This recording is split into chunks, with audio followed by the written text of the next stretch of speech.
A única forma de alguém se imortalizar na história é, sem dúvida, gravar na mente das pessoas algo que realmente vale a pena ser lembrado. Para tanto, basta apenas sermos criativos e originais e deixar que o tempo e a inércia façam sua parte. Eu sou o David Mendes e este é o segundo episódio da série Histórias Perdidas, onde entraremos juntos na lembrança de um dos maiores casarões que ainda hoje assombra as lembranças de muitos, mas que outrora foi o palco da vida de uma das personalidades que viraram mito na pacata cidade de Tremembé.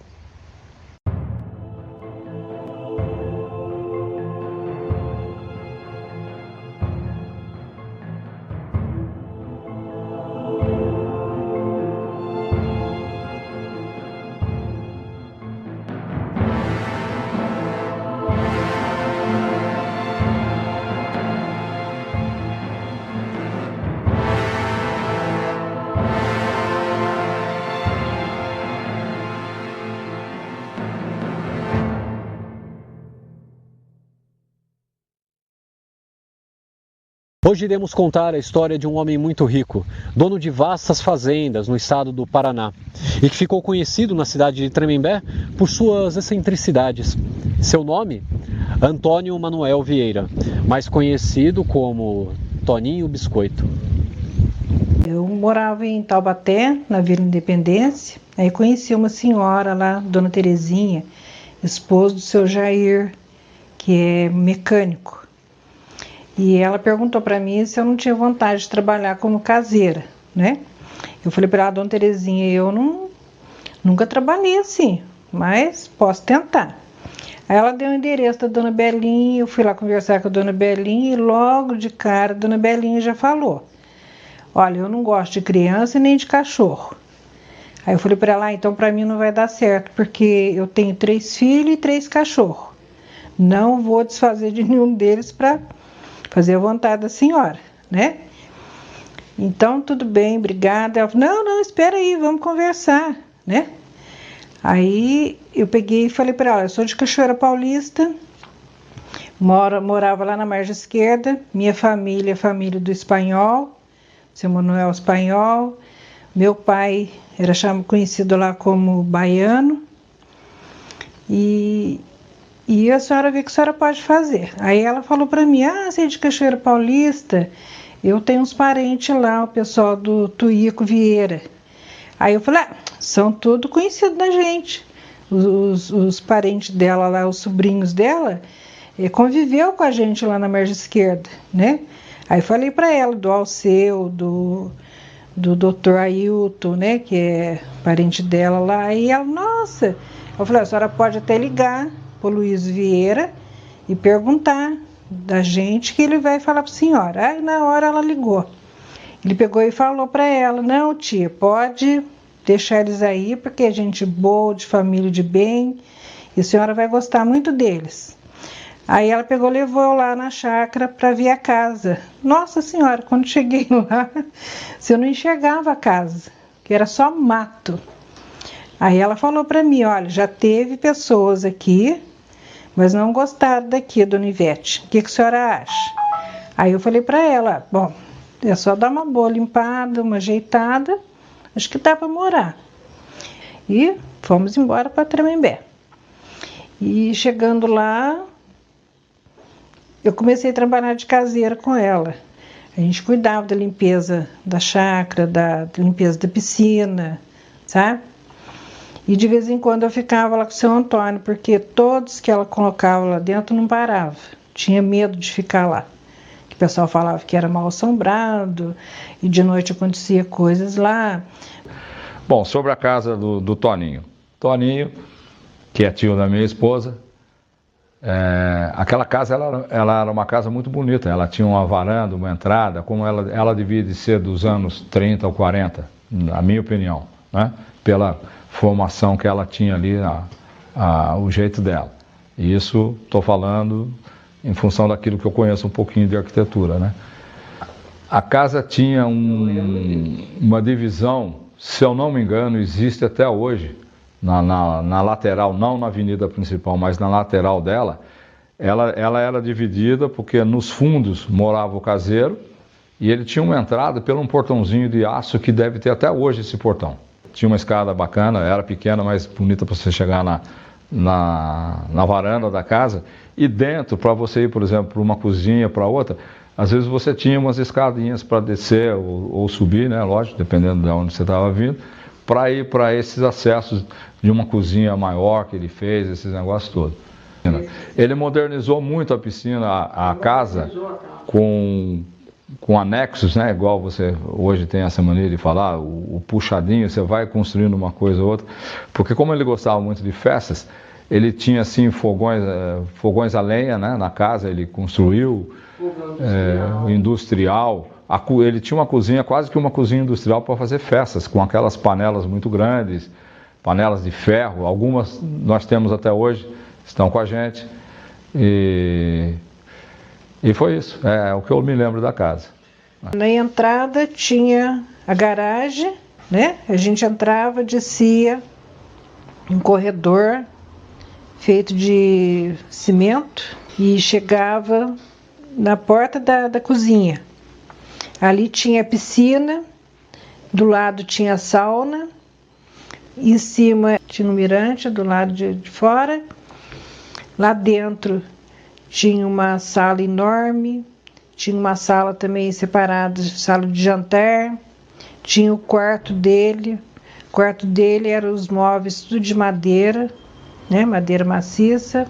A sala de jantar também eram os móveis muito bonitos. Tinha uma cozinha embaixo e tinha uma cozinha em cima. E tinha a copa. Da copa a gente saía para o varandão. Um varandão muito bacana, cheio de plantas. E desse varandão também tinha uma saída para outra rua, que era um portãozão também de ferro. E do lado desse portãozão tinha uma casinha de caseiro. Era uma tipo kitnet, que era só 2 cômodos. Pequenininho, muito bonitinho, bem arrumadinho. E nos fundos da chácara, depois descendo, tinha os pés de caqui, tinha o caqui chocolate, o caqui branco, tinha abil, pé de fruta do conde, ameixa, laranja, cana. E desse lado chegava na minha casinha, né, que era onde eu morava. Ele era fazendeiro, né? O avô da Madalena, o pai dele, teve fazendas, né? Cada época com uma, né? Uma pessoa que teve assim, ele teve mais de 3 fazendas, se eu não me engano, o avô, porque ele foi mudando de cidade, quando os filhos foram nascendo, para dar uma educação para os filhos, ele saiu da região lá de Areias, veio para São José dos Campos, e sempre morando em fazenda, né? E ele ficou doente também porque quando foi construída a Carvalho Pinto, ela passou, a Tamoios passou por cima da sede da fazenda dele. Tinha uma igreja antiga na fazenda, uma capela, como toda fazenda daquela época de descendência de café, né?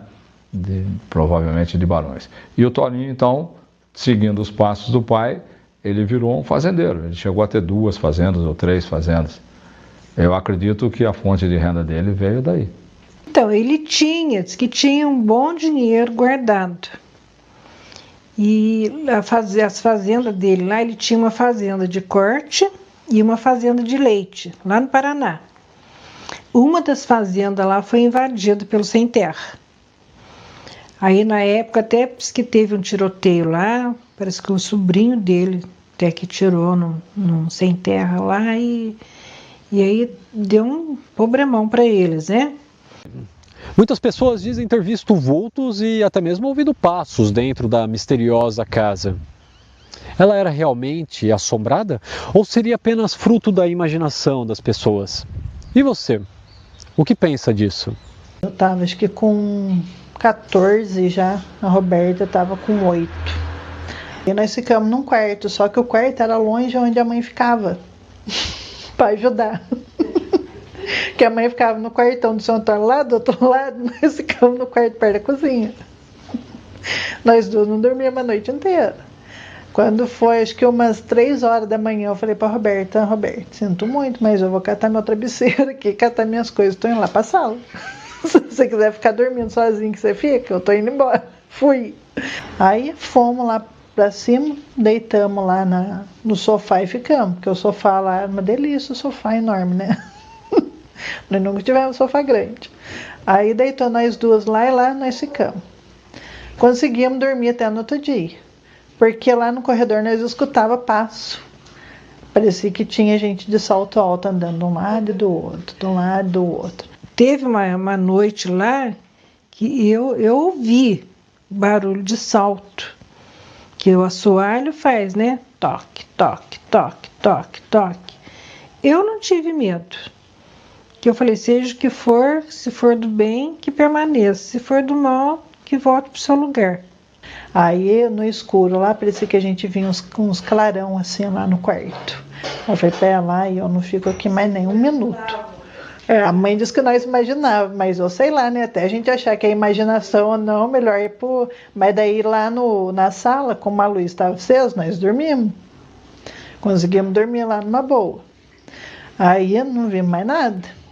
Acordamos no outro dia, uma beleza. Falei pra Roberto, eu não vou dormir mais lá com a mãe não. Se você quiser ir dormir, você vai sozinho, eu fico. As criançadas lá falavam que lá era mal assombrado. Eu andava sozinha no escuro lá. A minha mãe, às vezes, ela saía junto com meu pai, com um casal de amigos que morava lá perto. Eu tomava conta da minha irmã e cuidava da casa. Então, qualquer barulhinho que a gente escutava lá, eu pegava um cabo de vassoura e saía para a chácara inteira no escuro, para ver, porque alguém tinha que ir lá ver se tinha alguma coisa, né? Eu tinha uns 8, 9 anos, quando entrei naquela casa lá a primeira vez. Aí sempre frequentava lá direto, porque eu morava quase aqui na rua da casa. E chegando lá eu vi que estava tudo já em ruínas e eu sempre tive curiosidade de entrar naquela casa. Aí uma vez por curiosidade, eu com meus amigos entramos, aí fizemos uma tocha, aí colocamos fogo e fomos entrar lá no escuro, porque todo mundo falava que tinha o espírito dele ainda, do seu biscoito. Aí chegamos, pegamos um saco de estopa que estava no quartinho e aqui falava que o espírito dele ficava na casa, porque ele ainda morreu, mas o espírito dele ficava lá, entendeu? Aí sempre curiosidade de ver, tentar ouvir alguma coisa, mas... O porão, eu entrava escondido, eu entrava de noite lá no porão, eu falava pra ela, Roberto, agora que hora boa pra nós ir lá no porão de noite. Mas como é, nós vamos no escuro? Eu falei, não, nós leva a lanterna, o pai tem lanterna, nós pega a lanterninha e vamos lá. Andar lá pra nós ver como é que é de noite lá. Vamos embora, né? O mais velho levava os mais novos. Eu, meu irmão do meio e a Roberta.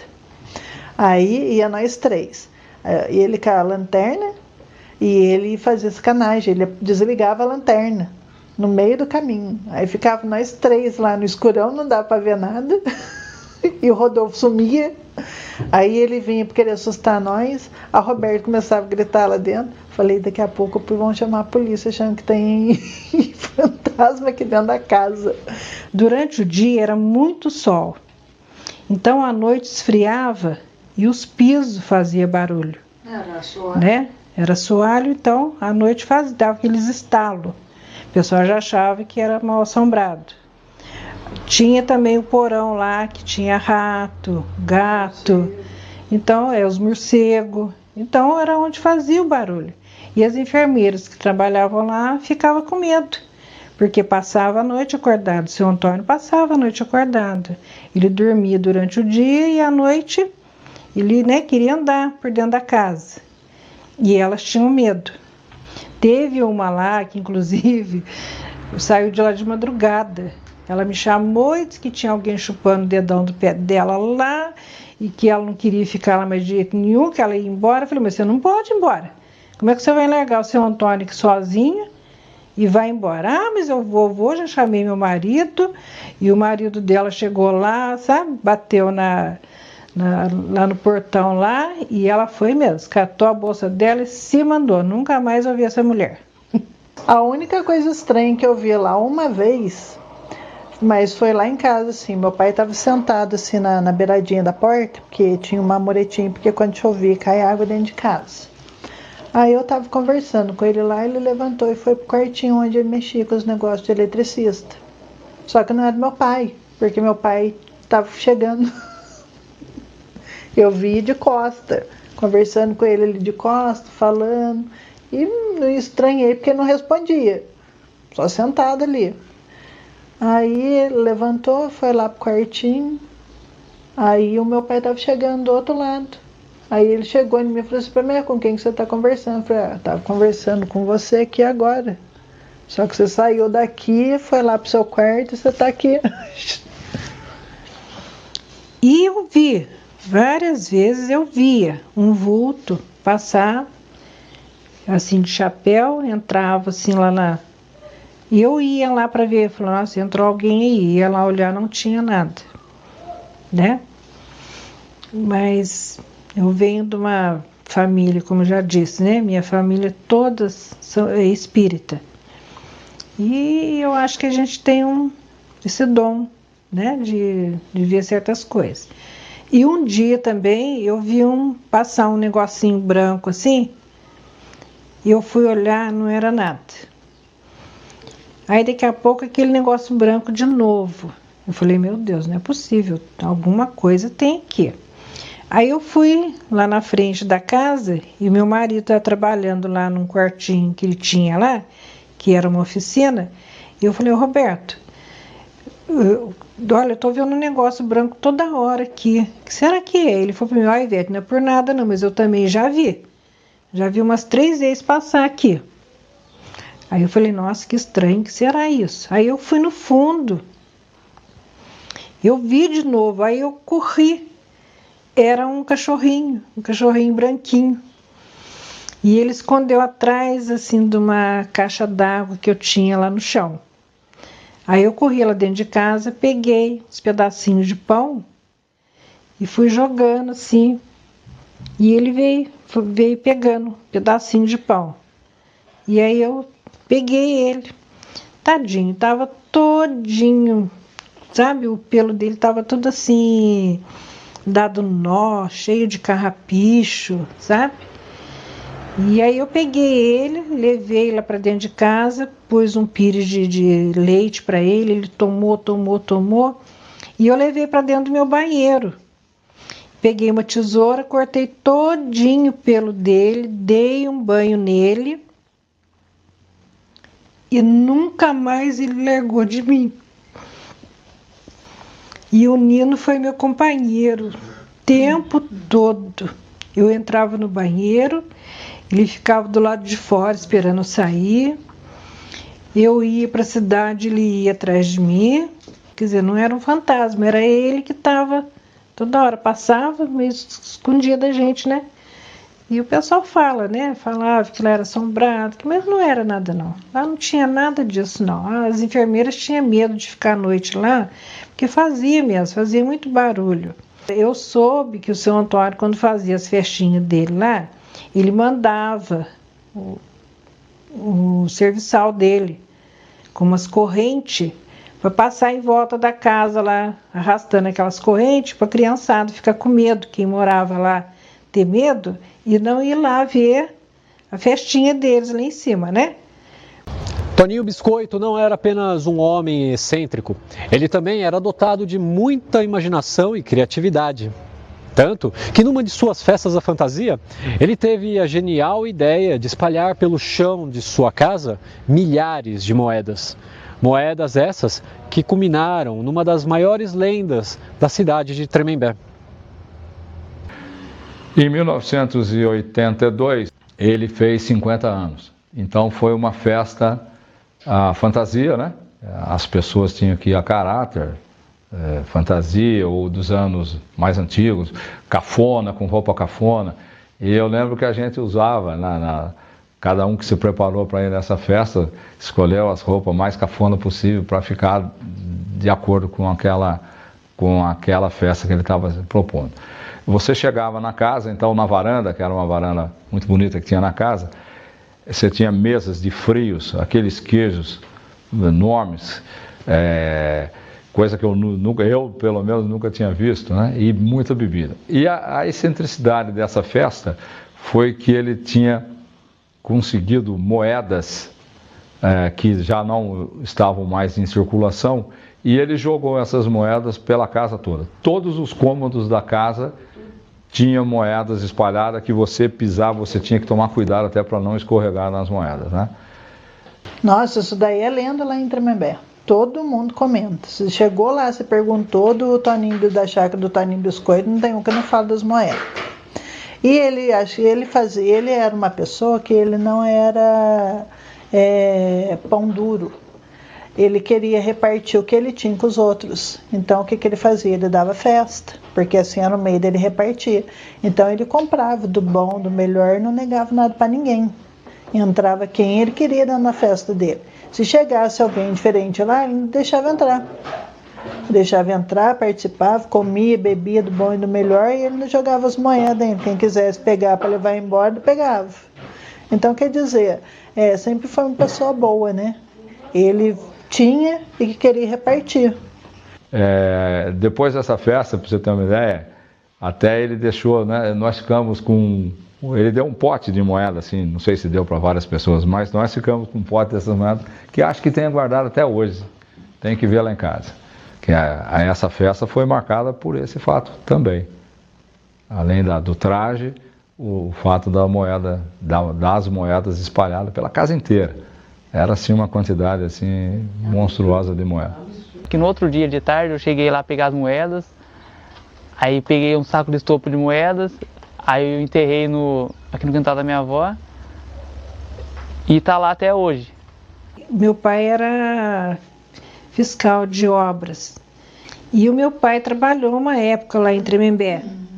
Então eles ficaram num alojamento lá em Tremembé.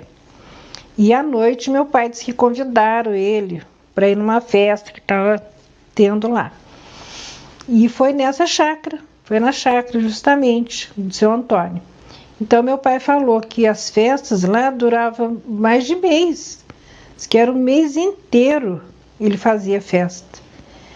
E nossa, aquela churrascada para todo mundo, vizinhança, tudo ali participava. Diz que era muita fruta, sabe? Diz que ele não era mão de vaca, como diz. E ele disse que distribuía para todo mundo ali. Só que para a molecada não entrar lá dentro, porque a festa era meio pesada, então ele dizia que ele era mal assombrado. É onde ele mandava arrastar correntes lá de madrugada, que o pessoal ficava com medo, via o barulho, né? E diz que punha gente com um lençol branco para andar no meio do mato lá. Então o pessoal ficava com medo, né? A vizinhança, nossa, achava que era mal assombrado, que tinha fantasma lá. Esse era o Toninho. O apelido dele, para você ter uma ideia, ele bebia demais, né? Ele ficou doente. Infelizmente, ele faleceu bastante cedo, próximo de 60, 65 anos. Só que ele ficou os últimos anos da vida dele sem poder andar e ficou cego, devido provavelmente à bebida, essas coisas, né? Ele tinha um apelido gozado, o apelido dele era Toninho Litro, por causa ele só bebia uísque, né? Adorava uísque. Então a casa ficou muito marcada aqui em Tremembé pelas festas que ele dava, principalmente o pessoal de Tremembé que frequentava lá, né? Infelizmente, tudo no Brasil, né, acaba ou em estacionamento, ou em prédio, ou em supermercado, né? Foi o que aconteceu com a casa dele, né, que era uma casa que também tinha que ficar mantida até hoje, né? Mas ele, com a excentricidade dele, tinha épocas, por exemplo, que ele fechava boate em São Paulo, só para os amigos, e aqui ele dava festas homéricas nessa casa. Festas assim, ele não media esforço, o que você tinha de bebida e de comida durante as festas dele era algo assim inacreditável de você ver. Mas o que era legal durante o período que a gente frequentou assim? Ele era uma pessoa extremamente excêntrica, ele era solteiro e muito rico, né? Então o que acontece com pessoas desse tipo? Ele tinha muitos amigos que na realidade eram amigos com bastante interesse, né, no que ele tinha, no dinheiro dele principalmente, porque depois que ele ficou doente, esses amigos desapareceram. Ele ficou cego, porque a diabetes dele era muito forte, entendeu? E ele era muito extravagante, entendeu? Em alimentação. Então foi o que causou a cegueira dele. Entendeu? E a minha prima estava ali, não casou com ele, era companheira dele, até ele morrer. Aqui falaram que no final da vida dele ele já estava bem doente, aí tinha pessoas que cuidavam dele.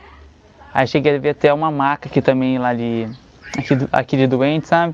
Uma maca que tava lá. Seu Antônio passava a noite inteira acordado com o seu Antônio, passeando dentro da casa. Porque ele tinha as alucinações dele, coitado. Ele voltava muito ao passado. Ele fazia festas ali de novo. E eu acompanhava ele. Né? Ele colocava, nossa, fulano aqui apresentava para mim, eu fingi que, né, que tava vendo tudo que ele via ali. Eu tinha dó, coitado, porque ele falava para mim, lá, o caminhão chegou, abre a porta, manda pôr os fardos aqui dentro. Aí, manda pôr os cortes de boi aqui, sabe? E eu ali com ele ali. Era até gostoso, parecia mesmo que a gente estava vivendo aquilo. Mas eu sempre estava lá junto com a mãe. Então tinha noite lá que o seu Antônio tinha mania de achar que queria ir em restaurante. Aí ele falava para a mãe, vamos meu bem, vamos, vou pegar a caminhonete lá, porque hoje eu quero sair de caminhonete. E ele tinha uma caminhonetona grande, ficava na garagem na parte de cima. Nossa, era uma coisa, nós nunca entramos na caminhonete, nós via de longe. Naquele dia nós entramos na caminhonete. Aí ele entrou, ele pegou, minha mãe colocou ele lá na caminhonete, ele ainda achou ruim com ela. Calma, eu consigo subir. A mãe falou, então se o senhor consegue subir. Aí ele subiu tudo lá na caminhonete, ele abriu a outra porta lá, falou para a mãe, agora só você entra e a sua amiga também, você pode pegar a sua amiga e levar junto. Aí foi nós três. Aí liga o carro, tá lá. E eu dando risada. Quando ele inventava de querer ir para o Paraná, ele descia junto comigo lá na garagem, a gente entrava dentro do carro e eu fingia que nós estávamos indo. Aí ele falava assim para mim, lá, tá vendo? Já estamos chegando, olha para você ver que bonito que tá os pés de ipê, olha como é que tá tudo florido, lindo. Eu falava, nossa, Antônio, que coisa mais linda, é mesmo. Lá, aquela casa ali que é a fazenda. Vamos descer. Aí eu descia do carro com ele, levava ele, e ele via tudo como era, né, a casa dele. Eu não cheguei a conhecer, mas eu fazia de conta que conhecia, que sabia, né, para alegrar ele, coitado, porque fazer o quê? Já não tinha mais nada mesmo. Aí desceu do carro tudo, a mãe levou ele lá na cozinha, que era o restaurante, a cozinha dele mesmo. E eu dava tanta risada. E ele gostava, porque a mãe tinha, a irmã dele comprava aqueles bolos prontos. Então a mãe cortava um pedaço do bolo e batia, fazia uma batida de mamão, de fruta lá e deixava bem grossinho. Então misturava junto com o bolo, ele achava que ele estava comendo sorvete. Aí ele tirava as colheradas, tá uma delícia esse sorvete. Que era sobremesa, já estava na sobremesa, nem chegou no prato principal, já estava na sobremesa. Aí, peraí que eu vou pedir um vinhozinho. Aí a mãe ia lá, arrumava a água, nossa, o vinho tá uma delícia. E eu não aguentava. E subia com ele para dentro de novo, lá da casa. Aí ele tinha um amigo dele que chamava Baratão. Ô, Baratão, tudo bem com você? E aí, essa aqui é minha amiga. E ali a gente passava a noite. Aí ele falava com a mulher do lado. Você já comeu bem? Já está satisfeita? Está tudo bem aí? Eu falava com a mulher. Ele viu uma mulher sentada do lado dele.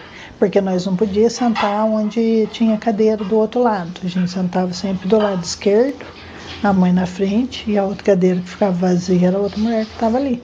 Eu não sei quem era. Mas ele conversava com ela e falava para ela: você não quer mais nada, meu bem? Você já comeu bem, já está satisfeita? E assim vai. Para ele, estava satisfeito. Daqui a pouco ele falava para a mãe: acho que eu estou muito cansada, acho que eu vou deitar. Porque daí acho que já batia a realidade, já sabia que estava na casa dele. Ainda bem que nós não precisávamos voltar, né, pro carro para poder... A gente passava a noite inteira andando para baixo, para cima, ali dentro da casa ali. De vez em quando eu fazia um lanche para ele, punha ele sentadinho, ele comia, bebia. Aí, quando cansava, eu levava ele para a cama. Mas olha, era até gostoso, viu? Porque eu pegava o metrô com ele à noite. Era tão gozado que ele falava assim para mim: agora não, espera aí, a hora que parar você dá um pulinho, pra você não cair no buraco. E quando o metrô parava, ele pegava na minha mão e a gente dava um pulinho para dentro do metrô. E era tão gozado. Ele falava das lojas que ele ia em São Paulo. Eu tô precisando de um calçado, então vamos lá na loja. E lá ele ficava experimentando os próprios sapatos dele. Tinha um lá que ele gostava e vou ficar com esse daqui. Pagava a moça da loja e a gente voltava para casa de novo. Às vezes ele sentado na cadeira de balanço, ele queria sair de carro, então eu balançava ele e falava: nossa, aqui tá cheio de buraco. E ele gostava, eu achava que estava dentro do carro, ali dirigindo ali, sabe? Aí quando parava, já chegamos, aí eu parava a cadeira e ele saía da cadeira dele como se estivesse saindo do carro. E era como se estivesse vivendo tudo aquilo ali de novo, né? Tinha os amigos dele chegando, os carros de boi também, que ele falava que vinha os caminhão, que era para entrar lá dentro, para despejar lá na cozinha. E o pessoal tudo limpando, ele falava: não, limpa isso daqui, não, tira esse corte daqui, não, põe esse aqui passar. Ele falava assim comigo. E eu entrava na dele, porque não tinha nada demais, né? Eu convivia assim com ele. Agora, a única tristeza é que depois que ele ficou doente, esses amigos que frequentavam as festas sumiram. É a única lembrança que eu tenho da casa do seu Antônio, da chácara dele, é essa cadeira aqui, que eu fiquei com ela. Que sobrou, né? Ela é feito de couro de boi, que ele falava pra gente, sabe? Era um jogo muito bonito que tinha lá, mas foi vendido e essa cadeira ficou lá. Aí eu peguei e levei para minha casa e tô com ela até hoje, sabe? Não desfaço dela porque é uma lembrança, né? É uma herança do seu Antônio, uma herança. Pra gente tem valor porque é uma história da vida da gente e o resto foi tudo embora mesmo. Tinha 2 barril enormes de moedas lá, que perdida. Muito dinheiro, nossa senhora, que né, estava perdido lá. Na época do Collor, a dona Belinha vendeu tudo pro ferro velho. Começaram a invadir lá, né, tiraram todos os banquinhos que tinham do lado de fora, até coisas lá de dentro mesmo, lustres, uns lustres bonitos que tinha lá, levaram embora, sabe? E eu fui na delegacia, fiz um BO, que eu não podia fazer nada sobre aquilo lá. E assim continuou. O pessoal invadindo, tirando as coisas de lá e destruindo, né? Destruindo tudo, porque puseram fogo lá dentro da casa de noite, né? Acho que é para dormir lá. Porque como ele era, acho que muito apegado às moedas dele, aí muita gente também tinha interesse de ter as moedas ou até guardar de lembrança, né? Para hoje, para um dia contar uma história sobre Tremembé. Como são propriedades particulares, por exemplo, aquele casarão maravilhoso que tinha na praça, que hoje é uma loja, ali era um casarão espetacular e demoliram. E em frente, do outro lado da rua também, uma casa bastante antiga, que agora acho que demoliram e virou um prédio. A gente viu o banheiro, como é que era as casas feitas antes, né? Os casarões aqui em Tremembé. Muitos já não existem mais. Mas aquele eu percebi que no banheiro era como que era feito, mais ou menos. Isso é o que se perde na história. Que era uma pena, que eu pensava assim, poxa, ali podia fazer uma clínica para, né, para doentes, que era um lugar bom, bom mesmo. Era bem arejado, era muito gostoso ali na época do frio. Então eu pensava que eles podiam, né, comprar um médico, o hospital mesmo podia comprar ali e fazer uma clínica ali. Era bacana, né? Ou então um museu. Eles tinham que manter os fatos históricos que tem lá, porque lá tem muito casarão histórico. Só que o que está acontecendo? Eles estão destruindo. Então, quer dizer, a história de Tremembé praticamente está indo embora. Porque enquanto você tem o casarão, você tem as histórias, você tem o fato. E se você não tiver, cadê os seus fatos? Então, o certo era eles manterem os fatos históricos, que é para a pessoa ter aquela história realmente vida de Tremembé. Devia ser mais explorado, por exemplo, a estação ferroviária, entendeu? Ter mais coisas. Aqui eles ainda fazem festas, tudo isso, mas poderia ser mais explorado. Por ser uma cidade hoje, que ela é, por causa do Bom Jesus, né? Ela é uma cidade que atrai bastante turismo, deveria ter muito mais atrativo para esses turistas verem, né? Do que tem hoje. Aqui para as pessoas valorizarem a história de Tremembé, porque quem viu a Tremembé crescendo aí, hoje é uma cidade grande, e muitas pessoas têm história pra caramba pra contar, de como que era antes, as coisas, as fazendas, como funcionava. Embora hoje não tenha muito hábito disso, mas a Tremembé tem história pra contar. Você sabe, o progresso chega. Então aquele casarão foi desmanchado para fazer um supermercado. E infelizmente hoje não tem mais nada, né? Mesmo sabendo que é uma propriedade particular, aquilo tinha que ser retrabalhado, restaurado. E hoje eu vou lá no supermercado e vejo que lá mudou muito, entendeu? Mudou muito, as coisas mudam muito rápido hoje em dia. O Tremembé não tem condição de manter nada. Os poderes políticos daqui não... Alguém tem que fazer alguma coisa para isso.